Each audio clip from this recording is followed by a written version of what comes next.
Assalamualaikum guys, gimana kabarnya? Mudah-mudahan sehat. Masya Allah, tabarakallah. Guys, dalam video ini saya akan menjelaskan Masya Allah kehebatan Ka'bah guys. Setiap hari satu hari semalam, rahmat Allah itu turun di Ka'bah sejumlah 120 rahmatnya Allah Subhanahu wa taala. 120 guys. Satu hari semalam 24 jam. Yang 60 diberikan kepada orang yang sedang tawaf guys. Berarti 60 kan. Terus yang 40 guys diberikan kepada orang yang sedang sholat. Satu riwayat mengatakan orang yang sedang sholat. Satu riwayat lain mengatakan yang 40 ini diberikan kepada orang yang sedang iktikaf. Terus yang 20 guys diberikan kepada orang yang memandang Ka'bah guys.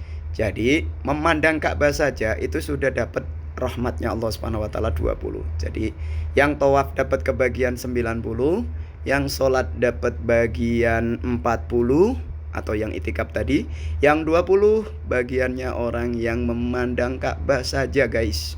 Masya Allah, belum kehebatan yang lain. Zaman dulu ada orang yang bertengkar suami istri. Istrinya minta perlindungan Ka'bah guys, mendekat ke Ka'bah. Sang suami mau jotos sang istri guys. Tangannya langsung setruk mendadak guys. Ini hebat ini guys. Ciker naik coro Jawa guys. Guys, terus banyak lagi cerita. Raja Abroha punya rencana mau merobohkan Ka'bah. Sampai di Mina dihancurkan Allah Subhanahu wa taala. Belum sampai ke Ka'bah, Megang aja belum, masih di perbatasan antara Mina, Musdalifah dan Mina. Masya Allah, itu hebatnya Ka'bahnya Allah Subhanahu wa taala. Pernah guys, ada cowok lagi tawaf guys. Di sampingnya ada seorang cewek yang cantik.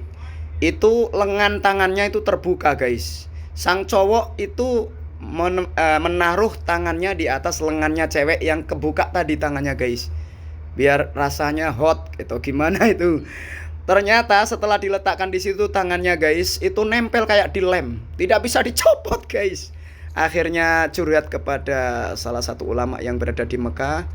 Beliau ceritakan apa yang terjadi, minta didoakan agar lepas lagi.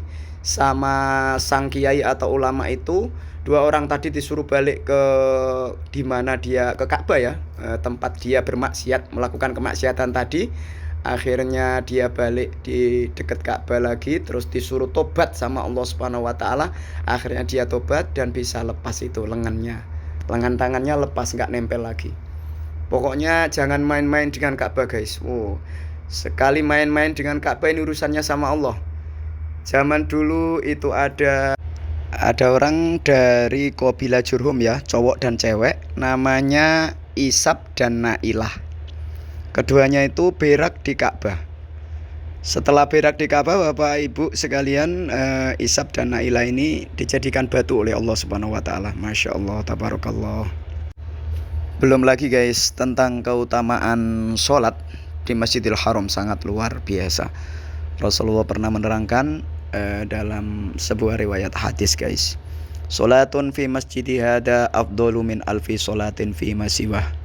Sholat di masjidku ini, kata Rasulullah, Masjid Nabawi sana, itu lebih utama daripada 1000 sholatan di masjid lain, kecuali Masjidil Haram, illal Masjidil Haram, kecuali sholat di Masjidil Haram. Wassolatu fil Masjidil Haram afdalu min mi'ati alfi sholatin fi masiwah. Kecuali sholat di Masjidil Haram. Kalau sholat di Masjidil Haram itu lebih utama daripada 100.000 sholatan di masjid lain guys. Saya pernah baca kitab karangannya Said Muhammad Alawi Al-Maliki, ulama Sunni, ulama besar, gurunya kiai-kiai Indonesia itu. Dalam kitab beliau itu ada keterangan guys, satu sholatan saja di Masjidil Haram itu kalau dihitung pakai tahun, itu sampai 55 tahun, 6 bulan, 20 malam. Keren guys. Satu sholatan saja itu sampai dilipat gandakan sampai segitu. Sama dengan sholat 55 tahun, lebih 6 bulan, lebih 20 malam. Keren. Terus kalau sholat di Masjidil Haram 5 waktu, zuhur, asar, maghrib, isya, subuh, semua Itu kalau dihitung pakai tahun itu sama dengan sholat 277 tahun plus 9 bulan plus 10 hari. Keren guys. Masya Allah tabarakallah. Belum amal-amal yang lain. Bukan hanya sholat yang dilipat gandakan sampai segitu banyaknya guys, tapi amal-amal lain kayak sedekah, kayak baca Quran, kayak itikaf dan lain-lain. Masya Allah tabarakallah. Guys, belum lagi guys keutamaannya meninggal di kota Mekah guys. Ini ada satu riwayat hadis diriwayatkan dari Salman dari Nabi Muhammad SAW. Man mata bi ahadil haramaini istaujaba syafaati wa jaa yaumal qiyamati minal aminin. Barang siapa yang meninggal di salah satu kedua tanah haram, yakni di salah satu Mekah dan Madinah, maka berhak mendapat syafaatku, kata Rasulullah. Dan besok di hari kiamat dia akan jadi orang yang aman dari siksanya Allah Subhanahu wa taala. Hadis ini diriwayatkan oleh Ibnu Adiyin. Kalau teks hadisnya seperti ini.